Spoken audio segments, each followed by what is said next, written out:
Hi, it's Kevin May, Editor-in-Chief of PhocusWire in the PhocusWire Studio here at the Phocuswright Conference 2021. Delighted to be joined by Raviv Schwarz, the Chief Operating Officer at Guesty. Thank you very much for joining us, Raviv.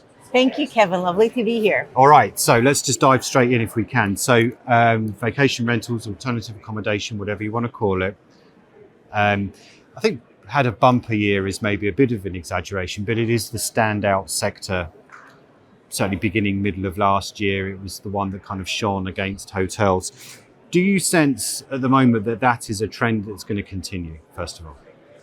Well, I think that in a sense, although there was a hit by COVID naturally, coming out of it, it was really an advantage for the short-term rental industry, really helped us become mainstream in a sense. I mean, look at the Airbnb stock, for example, right?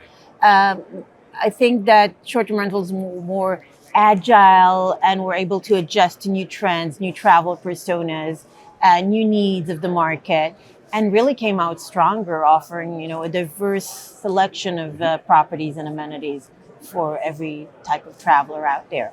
So, but as we look into 2022 and beyond, do you think that hotels will be playing catch up against alternative accommodation, or do you think it will level out or something different?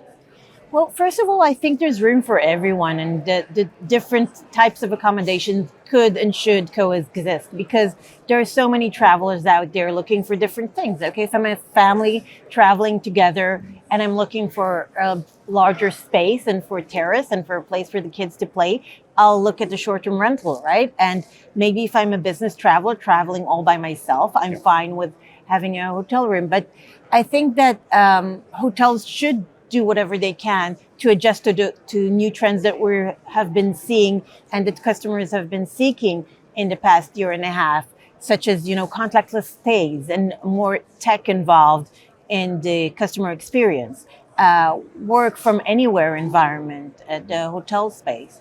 Those types of things are going to be continued to sought out by a lot of different types of customers. Yeah, so Guesty's kind of role is behind the scenes. It's about the plumbing and all the technology and things like that. What still needs to be done, do you think, in alternative accommodation on the tech side, just to kind of, if more digitalisation is needed, what still needs to be done? Well, first of all, we've seen that the industry has come a long way in terms of contactless stays and digitizing the customer experience. The personalization of the customer experience is something that you can really do by the digitization of it rather than the in-person meetings of the traditional hotel space. And I think we'll see more of that coming, more of the customer journey beginning pre-stay, during stay, and post-stay, and really continuing that engagement. There's a lot to do there. And understanding that the customers are looking for a different type of experience. They want to have a secluded space. They want to have more flexibility around the types of inventory that they're looking for. And they'll continue to look, I believe, for longer term stays, which is also something that the technology should catch up with and allow customers to find solutions for. I think it's on the website, and forgive me if I've gotten this wrong, but there's a quote on there that says there's lots of pain points that still exist in vacation rentals. What would you say those are, whether they're technology based or otherwise? Well, I think there are different types of pain points for different types of customers that we're seeing. Some of our customers are really coming from years of operations and are looking to understand how to move into the online business, how to connect to channels in a better way, get better inventory, adjust their rates. That's what they're looking for. And on the other hand, there are these, younger entrepreneurs that are very tech savvy coming into the short-term rental industry and understand that they need help with operations and streamlining the way that they do business. And we help them with a lot of automation and tools for task management and guest communication and so on and so forth. So there's really room for everything and everyone in optimizing the operations of the industry going forward. Would you say, Vered, that how is the market evolving? So you've got individual homeowners, and they're renting out their second home and things like that. And then you've got property managers that maybe look after 5 or 10. Is that ratio between the two going one way or the other generally? Well, first of all, interesting point, we've just relaunched Guesty for Hosts, which is a a company we acquired recently, Your Porter, serving the individual host and small host with a self-service product. And we've just repackaged it and rebranded it as Guesty for Host, and it was launched yesterday, which it really completes our funnel to everything from the very small host to the mid-sized host, Right. to the enterprise customers with hundreds and thousands of properties.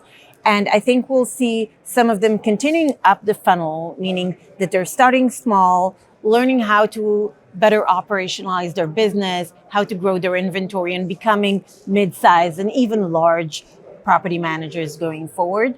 The long tail will continue to exist. We see more and more investors looking to invest in properties for the purpose of short-term rentals because it's just more profitable, and we need to provide them with the right tools as well. And that's the purpose of Guesty for Hosts, really. Right. Okay. So if we can shift gears a little bit, I mean, it's not something that you deal with directly, but you would hear the kind of the sense in the market, as it were. So commissions to OTAs is something that hotels have pulled their hair out over for decades and decades. So are we at that level in vacation rentals where commissions and levels of commissions and anger over commissions is starting to bubble up at all in vacation rentals, do you think? Well, I think everybody's trying to mitigate the risks and Right. and find different channels of distribution. We've seen throughout the pandemic that OTAs remained resilient with over 80% of the demand coming their way. It's not something property managers can ignore, and they will continue to rely on the large OTAs. On the other hand, they're trying to pocket more on the direct, website, on recurring guests, really try to find out ways for them to pocket a little more margins on the site. But I think that will always remain at the 20-25% level. That's how I foresee it. And I think that definitely the OTAs need to show that they're creating that additional value, creating that additional occupancy and better rates now that the industry is booming and we see rates skyrocketing. I mean, we see the numbers for Thanksgiving and Christmas. It's crazy. It's, 100, 200% over last year in pricing alone on the nightly rates. So when it comes to be that high, property managers can start to think, oh, I don't really need the OTAs. I have a lot of demand myself. But you can't really rely on that. But that's a really tricky balance, though, isn't it? So, OTAs are often the brands that suppliers love to hate. They need them because they can help fill the property, but they kind of begrudge perhaps saying up to 25%. There isn't, I think what the point I'm trying to make is that there isn't an overall sense that, wow, 25% is really a lot, especially if you're an individual homeowner. So there isn't that kind of level of kind of annoyance yet. I don't think so. I mean, I know from our customers, they have a very good relationship with the major OTAs. We really try to help, bring them together in many times and help each other understand the value and having the right balance and still starting to care about your personal brand, I think is my recommendation as a property manager. Okay. And last of all, I mean, so, Airbnb has came along and kind of, I don't want to say kind of brought that much attention to alternative accommodation because anyone who's been around as long as probably maybe you and I have know that there was a lot of alternative accommodation long before Airbnb came along. But I wonder whether we've seen the last of a big platform being able to emerge and enter the space. So we've got Booking, what they're doing, Expedia's Vrbo and what they're doing, and Airbnb. Do you think that's it? That's the same kind of way the intermediaries have developed into vacation rentals? There isn't another one that's going to come along? There could always be another one that there comes could always along. Be, but I do think that there isn't room for 10 more. Eventually, also in terms of property management, you need to focus. Okay, if you start distributing over 10 different channels, it's going to be difficult in terms of your pricing strategy and just operationalizing the communications and everything. So most of our customers try to focus on the big 3, 4 max and maybe have a niche channel that's good for their audience or their area. We have seen, by the way, more domestic travel going on in the past year and a half. So some of our customers try to understand, where do I get local distribution? I do think that some of the OTAs did really well catering to that need.